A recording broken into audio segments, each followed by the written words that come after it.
Good morning, good morning. At dahil nga wala tayong kuryente, mag-evacuate tayo. At dahil yung anak ko naka-work from home, walang kuryente, ayun, mag-evacuate tayo. Doon tayo sa kapatid ko. Kasi doon may kuryente. Actually, yung walang kuryente dito lang sa Purok 5, sa aming linya lang, pumutok ang transformer na dalawa. Kaya eto,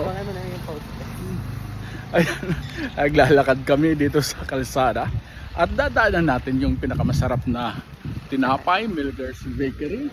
Ayun, no, doon tayo bumili ng tinapay. At eto, naglalakad na rin tayo sa madilim. At ba't mayroong ilaw pa rin? Actually dito may ilaw dito, doon lang sa bandaron sa amin. Ayan. Eto. Naglalakad-lakad lang kami.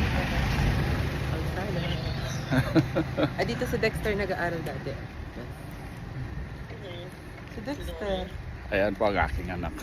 Dala-dala niya ang kanyang mga gamit, laptop para sa kanyang pagtatrabaho.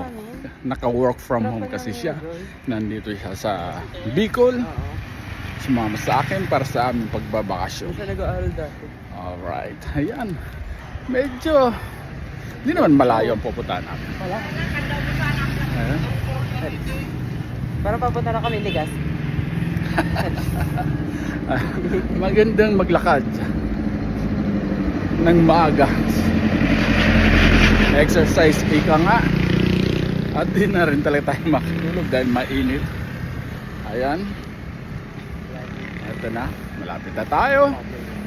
At dito sa mga dinadaanan natin ay may mga ilaw. Dahil hindi ito apektado ng pagputok ng transformer. Ito tayo. Ingat lang po tayo. Dahil sa araw na ito ay nakasignal number 1 po tayo sa bagyong Pipito.